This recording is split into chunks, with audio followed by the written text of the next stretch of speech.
Video opens with black and white archival footage of P-51 Mustangs in flight, then slowly fades into a colorized, cinematic shot of a dusty Texas airbase. The sound of roaring engines is constant. Narrator.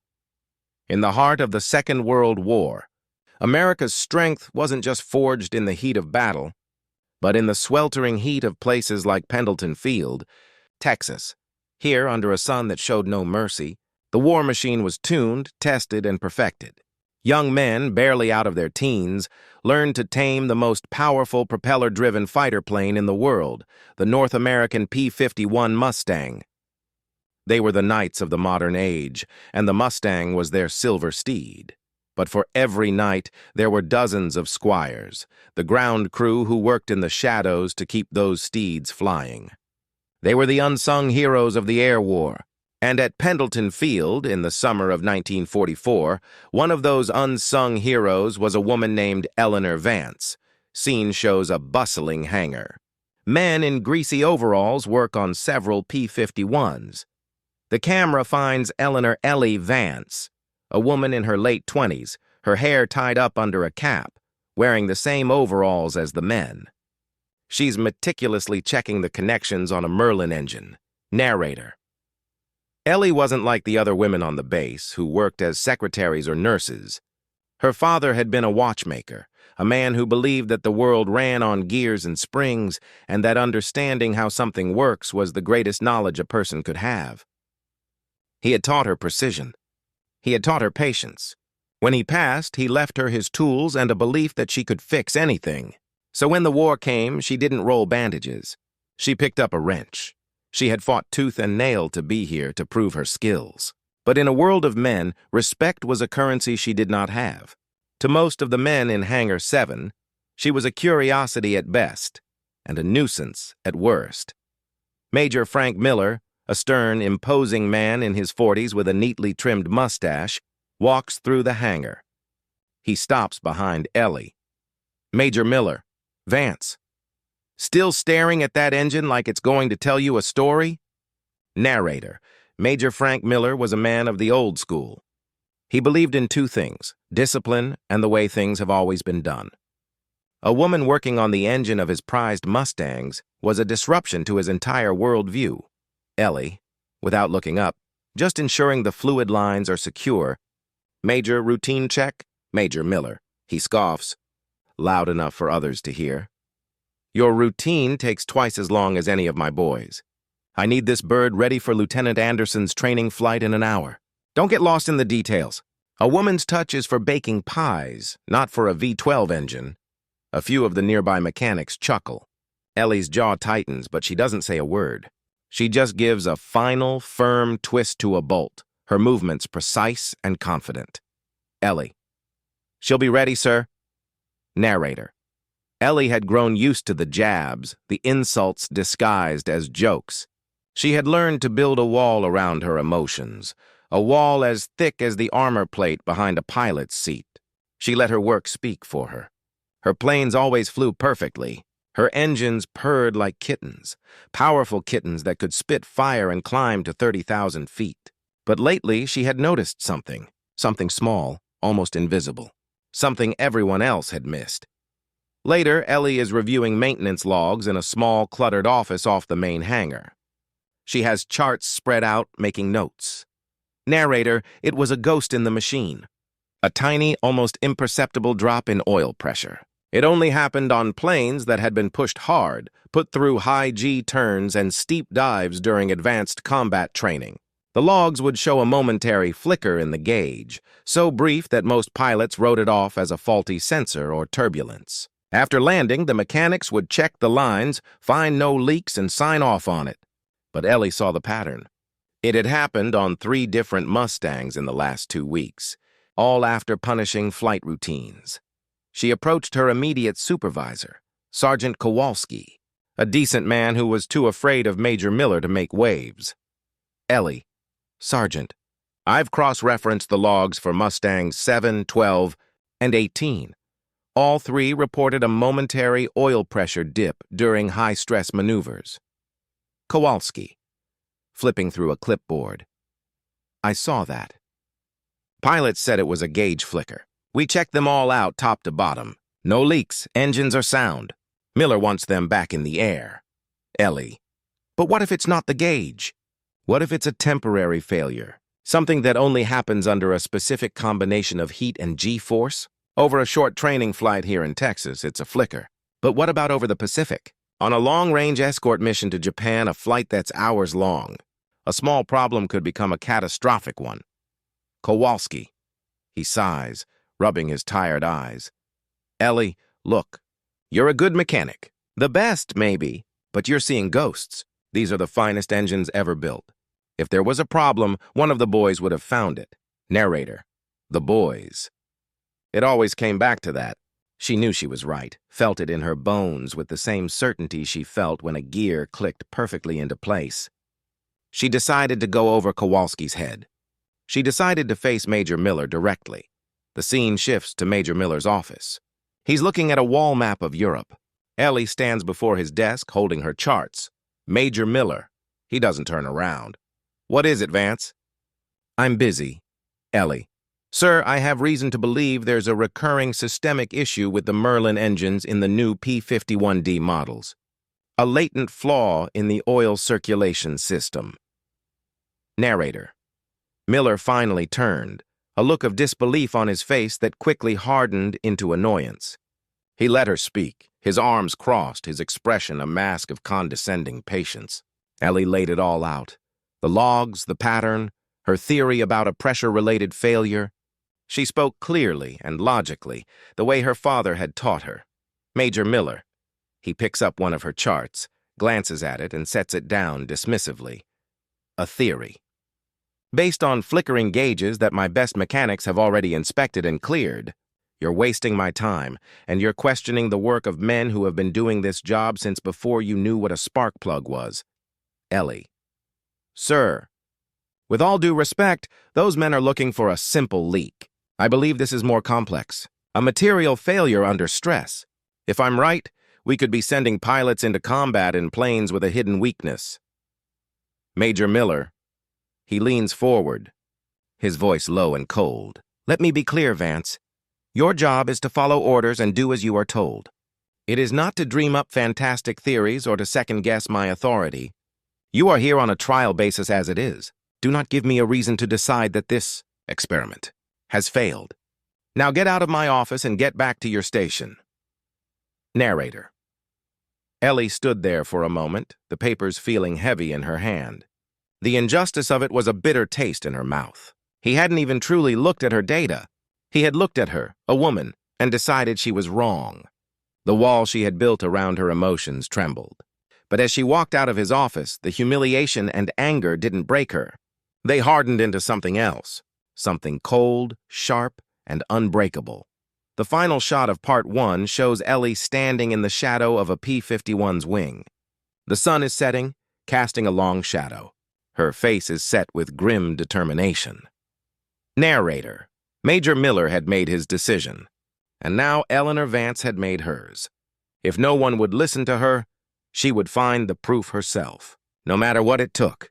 The lives of the pilots flying these beautiful, deadly machines depended on it. Video opens with a shot of the Texas night sky full of stars. Crickets chirp. The airbase is quiet, save for the lonely hum of a generator. Narrator. At Pendleton Field, the day ended when the sun went down. The hangars were locked, the barracks grew quiet, and the great silver planes slept under the vast Texas sky. For most, it was a time for rest, for writing letters home, for dreaming of a world without war. But for Ellie Vance, the darkness had become her ally. Her work was just beginning. Scene shows Ellie, dressed in dark clothes, slipping through the shadows of the base. She uses a key she isn't supposed to have to unlock a side door to Hangar 7. Narrator. Every night, after the final checks, after the last man had left, Ellie would return to the hangar. It was a dangerous game. If she were caught, Major Miller would have her transferred, or worse, discharged. It would be the end of her career, the ultimate proof in his eyes that a woman couldn't handle the pressure. But the image of those flickering oil gauges was burned into her mind. It wasn't just about being right anymore. It was about the young men who would sit in those cockpits, trusting their lives to the machine she had cared for. Inside the hangar, moonlight streams through the high windows, illuminating the hulking shapes of the P-51 Mustangs. Ellie moves with a quiet confidence, her flashlight beam cutting through the darkness. She opens the cowling of Mustang number 12, the plane that had most recently shown the pressure drop. Narrator. She had a plan, born from her father's meticulous methods. He used to say, "To find a tiny flaw, you have to think like a tiny flaw." The men were looking for a big crack, a visible leak. Ellie believed the problem was hiding in plain sight. For 3 nights, she worked in secret. She disassembled, cleaned, and inspected every single component of the oil circulation system. The pumps, the lines, the coolers. She used her father's old magnifying glass, checking for stress fractures so small they would be invisible to the naked eye. She found nothing. Doubt began to creep in. The voices of Miller and the other men echoed in her head. Maybe they were right. Maybe she was just a woman seeing ghosts, chasing a feeling instead of a fact. Ellie is sitting on a crate, looking exhausted and dejected. She looks at her greasy hands. She's about to give up for the night when a voice makes her jump. Voice, "You're going to get in a world of trouble." Ellie spins around, her heart pounding. Corporal James Davis, a young, lanky mechanic of about 19, stands in the doorway. He looks more scared than angry. Ellie, "Davis, what are you doing here?"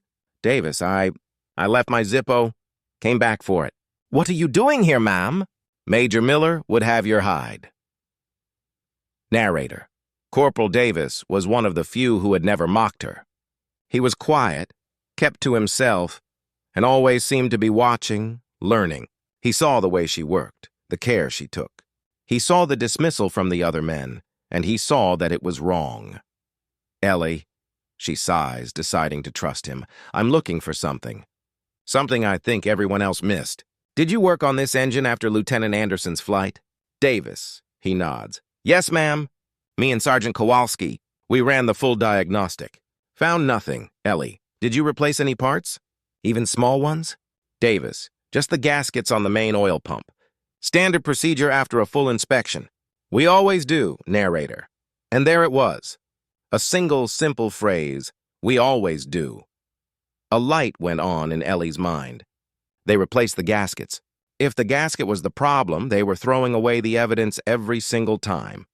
Ellie, "Davis, get me one of the old gaskets you removed. The one from this engine." "Where is the parts bin?" They go to a bin filled with used parts scheduled for disposal. After a few minutes of searching, Davis pulls out a small, black, rubber-like ring. Narrator. To anyone else, it was a worthless piece of trash. But to Ellie, it was the key. She took it back to the engine, her hands trembling slightly with anticipation. She didn't have the advanced testing equipment of the manufacturer, but she had something better. Ingenuity. She explained her theory to Davis, whose initial skepticism slowly turned to fascination.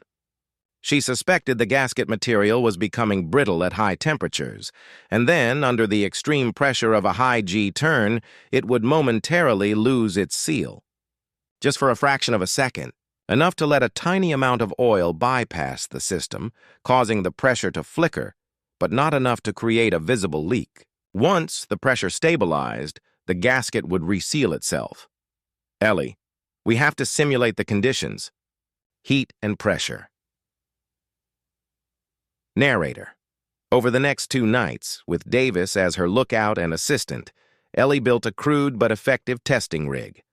She used a blowtorch for heat, a modified hydraulic press for pressure, and a set of scavenged gauges to measure the results. It was a makeshift laboratory in the dead of night, fueled by coffee and a burning desire for the truth. They tested a new gasket first. It held firm under every condition they could create. Then Ellie placed the old gasket, the one from Mustang 12, into the rig. Close up on the pressure gauge. Ellie and Davis watch intently. She carefully heats the gasket with the torch, then slowly applies pressure with the press. Ellie, watch the gauge. Watch it closely. Narrator. The needle on the pressure gauge held steady. 100 psi, 120, 150. Davis started to shake his head. It wasn't working. Ellie's face was a mask of concentration. She knew she was close. She applied a little more heat, a little more pressure, mimicking the exact stress a plane would endure in a screaming dive. And then it happened. For just a moment, the needle on the gauge quivered and dropped by 20%.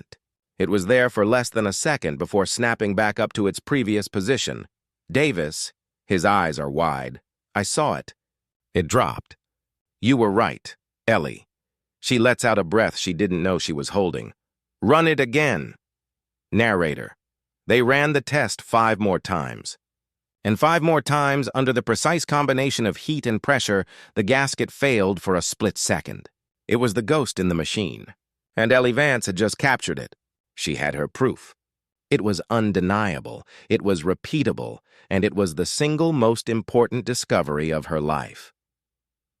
The scene shows Ellie and Davis looking at each other in the dim light of the hangar. The weight of their discovery settles on them. They both know what this means. Davis, what are you going to do now? Ellie, her face is grim, resolute. Now, I go back to Major Miller. This time he'll have to listen. Narrator. As dawn broke over Pendleton Field, Ellie walked out of the hangar, the faulty gasket carefully wrapped in a clean cloth in her pocket. She felt no sense of triumph, only a heavy responsibility. She had found the flaw, but the biggest battle was yet to come. She had to convince the man who despised her that she was right, and that the fate of countless pilots rested on a tiny discarded ring of rubber. Narrator. In war, truth is a weapon.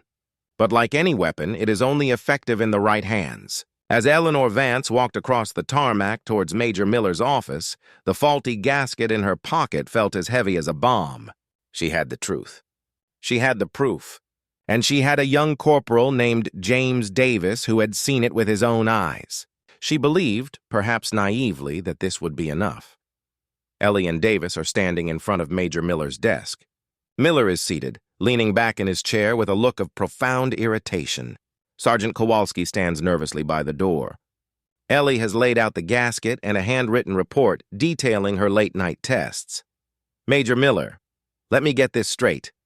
You are telling me that you disobeyed a direct order. You broke into my hangar after hours, and you conducted unauthorized experiments on military equipment.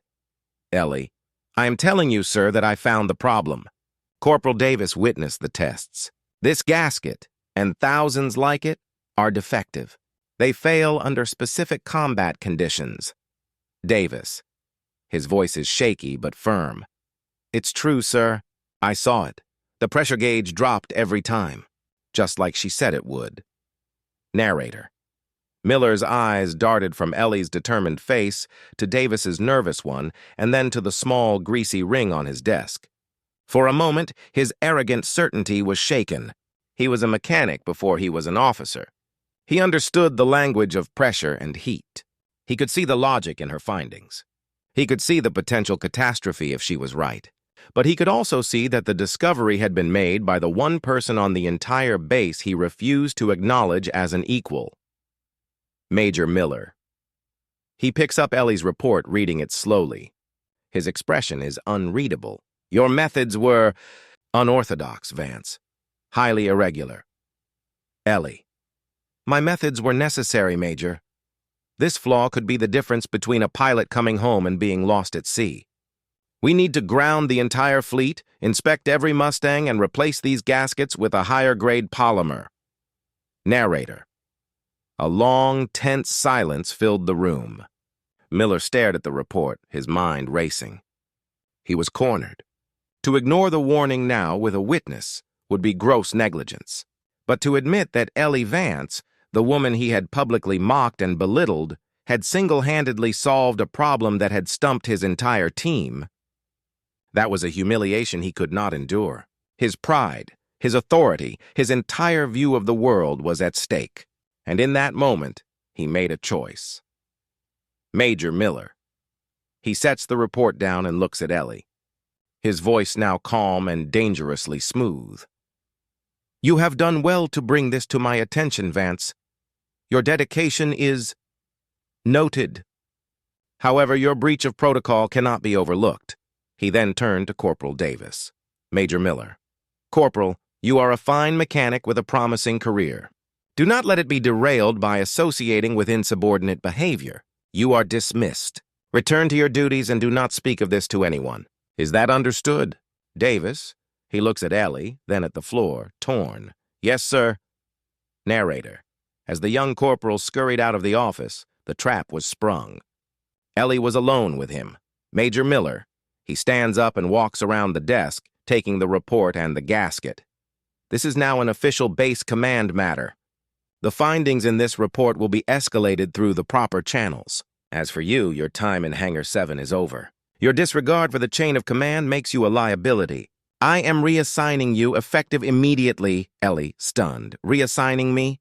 But I found the solution. Major Miller, I will handle the solution. You will report to the supply depot. You'll be in charge of inventory, counting nuts and bolts. It's a position better suited to your meticulous nature and your gender. Narrator. The injustice of it was breathtaking. It was a slap in the face so profound it left her speechless. He wasn't just dismissing her. He was erasing her. He was taking her discovery, her sleepless nights, her father's legacy, and claiming it as his own. Ellie, you can't do this. This was my work. Major Miller. He leans in close, his voice a whisper of pure steel. I can and I will. Consider this a lesson, Vance. This is a man's world, and the Army is a man's institution. Know your place. Now get out of my sight. The scene shifts. A montage shows the consequences of Miller's decision. We see a base-wide directive, signed by Major Frank Miller, ordering the replacement of a specific engine gasket on all P-51s. We see mechanics working diligently, installing the new, higher-grade parts. We see Miller in a meeting with a visiting colonel, pointing at blueprints and explaining his discovery of the material flaw. The colonel looks impressed, clapping Miller on the shoulder. Narrator. Major Miller moved swiftly. He classified Ellie's report and rewrote it under his own name. He became the hero of Pendleton Field, the man whose keen eye and brilliant diagnostic skills had uncovered a hidden flaw that could have crippled the American long-range fighter program. No one questioned it. It was, after all, perfectly logical that a man of his experience would solve the problem. The camera finds Ellie in a dusty, dimly lit supply warehouse. She's standing in front of endless rows of wooden bins, holding a clipboard. She is no longer in greasy overalls, but in a standard, ill-fitting uniform. She is invisible. She watches from a grimy window as a squadron of P-51s takes off, their engines screaming with a power she had personally guaranteed. Narrator. Ellie's world had shrunk from the magnificent complexity of a Merlin engine to the monotonous task of counting screws. The roar of the Mustangs, once a sound of purpose and pride, was now a constant, painful reminder of her stolen victory. She had done the right thing. She had saved lives. But her reward was exile and obscurity. The men she had protected would never know her name. They would fly into battle crediting their safety to the very man who had tried to silence her. She felt a profound emptiness, a bitterness that threatened to consume her. The wall she had built to protect her emotions had been breached, not by insults, but by a far greater wound. Injustice. The final shot of Part 3 shows a close-up of a formal commendation being typed on a typewriter. It is for Major Frank Miller, praising his outstanding technical acumen and dedication to pilot safety. The camera pans from the commendation to Ellie's face, watching the planes fly away. A single tear traces a path through the grime on her cheek. Narrator. The war effort demanded heroes. And if a true hero couldn't be acknowledged, the system would simply create one. As far as the United States Army Air Forces was concerned, Eleanor Vance no longer existed. But history, like an engine under pressure, has a way of revealing its hidden flaws. Narrator. By early 1945, the war in the Pacific had entered its most brutal chapter. From the newly captured islands of Iwo Jima and Tinian, America unleashed the full might of its air power. The B-29 Superfortress, a marvel of technology, was tasked with a mission of almost unimaginable difficulty, flying thousands of miles to strike at the very heart of the Japanese Empire. But these missions were long and perilous. The bombers were vulnerable, and the journey was a lonely one, stalked by enemy fighters and the vast, unforgiving ocean. They needed protection. They needed shepherds for their flock of silver giants. The shot changes to show sleek P-51 Mustangs joining the formation.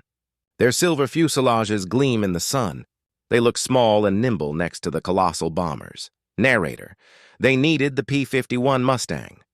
With newly designed drop tanks, the Mustang was the only American fighter that had the legs to go all the way to Tokyo and back.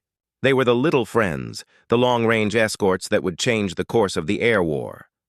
The pilots who flew them were a special breed, pushing their machines and themselves to the absolute limit, and their survival depended entirely on the 12 cylinders of the Packard-built Merlin engine, an engine that had to perform flawlessly for more than 7 hours, thousands of miles from home. The scene shifts to the cockpit of a P-51. We are with Lieutenant Colonel Harrison, a focused veteran pilot. The roar of the engine is deafening. Below, the coast of Japan is visible. Narrator: for pilots like Lieutenant Colonel Harrison, every mission was a tightrope walk between fuel consumption and engine performance. They knew that deep over enemy territory there was no room for error. There was no friendly airfield to divert to. There was only the skill of the pilot and the reliability of his machine. And it was on a Tuesday in May, in the skies above Tokyo, that the work of a forgotten mechanic in Texas would face its ultimate test. The action starts. Japanese Zero fighters rise to meet the American formation. The sky erupts into a chaotic ballet of dogfights. Harrison's squadron peels off to engage them. Harrison VO, as if reading a letter. The sky was full of them. They came out of the sun, quick and agile. You never fight the Zero in a turning battle. That's the first thing they teach you. You use the Mustang's strengths, speed, and power. You dive, you climb, you hit them hard and fast. Narrator: Harrison put his Mustang into a steep power dive, the G-forces pressing him deep into his seat. The engine screamed, the airframe shuddered. He was pushing the plane harder than it had ever been pushed before. This was the exact moment Ellie Vance had worried about. The precise combination of extreme heat, punishing G-force, and sustained high performance. Harrison, VO: I had a Zero on my tail, a good pilot. He was sticking to me like glue. I firewalled the throttle, pushing the engine into the red. I needed every ounce of power she had to pull away. I remember thinking about the boys we'd lost on earlier raids, engines just giving out. A flicker of oil pressure, a puff of smoke, and then they were gone. We'd all heard the stories. We see a close-up of Harrison's oil pressure gauge. Unlike in the training flights, it holds rock steady. The needle is glued to the safe zone. The engine doesn't falter. It roars with smooth, unwavering power. Narrator: but Harrison's engine did not give out. The new gaskets, the ones installed thanks to Major Miller's discovery, were doing their job. The tiny hidden flaw was gone. The engine, now perfected, delivered the power the pilot demanded.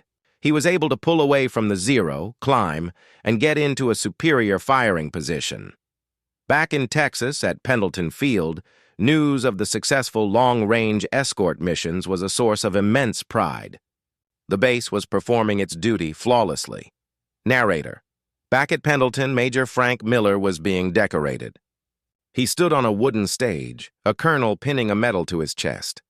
The citation was read aloud for all to hear. Colonel VO: for his brilliant engineering insight and tireless dedication, which led to a critical engine modification. This modification significantly increased the reliability of the P-51 Mustang during long-range combat operations, directly contributing to American air superiority and saving the lives of countless airmen.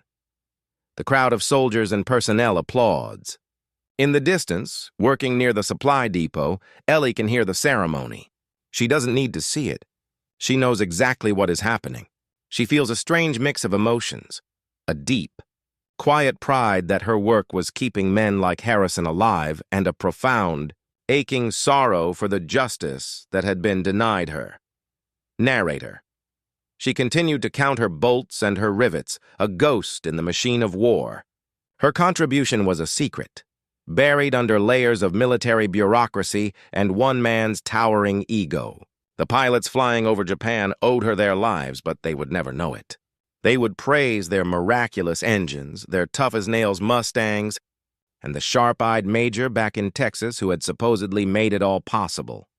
The scene returns to the skies over Tokyo. The dogfight is over. Harrison's squadron is regrouping, heading for home. He looks out over his wing at the setting sun, his hand resting on the throttle. Harrison, VO. We made it back that day. Lost one B-29, but all the little friends came home. As I flew over the ocean, the engine just humming along, I said a silent thank you. A thank you to the engineers who designed her, and a thank you to the mechanics on the ground who kept her flying. You put your faith in those people. You have to. You just hope they're as dedicated as you are. The final shot of Part 4 is of a map of the Pacific. A line is drawn from Iwo Jima to Tokyo and then back again, a journey made possible by an invisible woman and a stolen discovery. Narrator. Faith is a powerful thing, and sometimes in the most unexpected ways, it finds a way to be rewarded. Lieutenant Colonel Harrison had no idea just how right he was. The truth had made the journey to Tokyo and back, and soon it was about to land at Pendleton Field. Part 5. The Letter. Video opens with a quiet, peaceful scene. The war in Europe is over, and the Pacific War is in its final convulsive weeks. The frantic pace at Pendleton Field has slowed. A sense of weary anticipation hangs in the Texas air. Narrator. August 1945. The world was holding its breath. For Eleanor Vance, life had settled into a quiet, monotonous rhythm in the supply depot. The roar of the Mustangs was a distant echo now, a sound from another life. She had accepted her fate. She had done her duty, and that would have to be enough. The men she saved were alive, and their families would not receive a telegram because of a faulty gasket. That was her silent, secret victory. She expected nothing more. She had stopped hoping for justice. Ellie is at a wooden desk, updating inventory ledgers with the same precision she once used on an engine. A young private enters and drops a small stack of mail on her desk. Private. Mail call, ma'am. Narrator. She sorted through the envelopes without much interest. Base memos, supply requisitions. But then she saw it. A personal letter addressed to Mechanic Eleanor Vance, Pendleton Field. No one ever wrote to her here. Her hands trembled slightly as she opened it. The return address was a military hospital in Hawaii. She unfolds the letter. The camera focuses on the handwritten text as we hear the voice of Lieutenant Colonel Harrison. Harrison, VO. Dear Ms. Vance, you may not remember me. My name is Lieutenant Colonel Harrison. I was stationed at Pendleton last year for P-51 conversion training. I'm writing to you from a hospital bed in Pearl Harbor. I took some shrapnel in my leg on a mission a few weeks back. Nothing too serious. They tell me my flying days are over, which gives a man a lot of time to think. Narrator. Ellie's heart pounded in her chest. She remembered him. A quiet, serious officer who always gave a respectful nod to the ground crew. Harrison, VO. I've been thinking about a day in May over Tokyo, the biggest dogfight of my life. I pushed my bird number 7 harder than she was ever meant to be pushed. My wingman wasn't so lucky. His engine gave out, a sudden loss of oil pressure, they think. He was a good kid. But my engine, Ms. Vance, my engine was flawless. It roared like a lion all the way home. A flashback to Harrison's dogfight, intercut with shots of Ellie in the dark hangar, testing the gasket. Harrison, VO. When I got back, I heard the story of Major Miller's big discovery about the faulty gaskets. I also heard some rumors, whispers among the younger mechanics. Whispers about a woman mechanic who had first spotted the problem, but who had been silenced and reassigned. They mentioned your name. I remembered seeing you in Hangar 7, working later than anyone else. I remembered the look of concentration on your face. And I put 2 and 2 together. The camera is tight on Ellie's face. Tears are welling in her eyes, but she isn't sad. It is a look of overwhelming validation. Harrison, VO. They can give Major Miller all the medals they want. But I know who I should be thanking. That day, when I was fighting for my life at 30,000 feet, you were my guardian angel. The work you did, the truth you fought for, It flowed through the oil lines and pistons of my engine. It brought me home. I wanted you to know that. Some of us know the truth. Thank you, Ms. Vance. You are a true American hero, narrator. Ellie folded the letter, holding it to her chest. This was it. This was more than she had ever hoped for. A pilot's thanks. The knowledge that her sacrifice had not been completely invisible. For her, that was enough. Justice didn't need to be loud. Boo.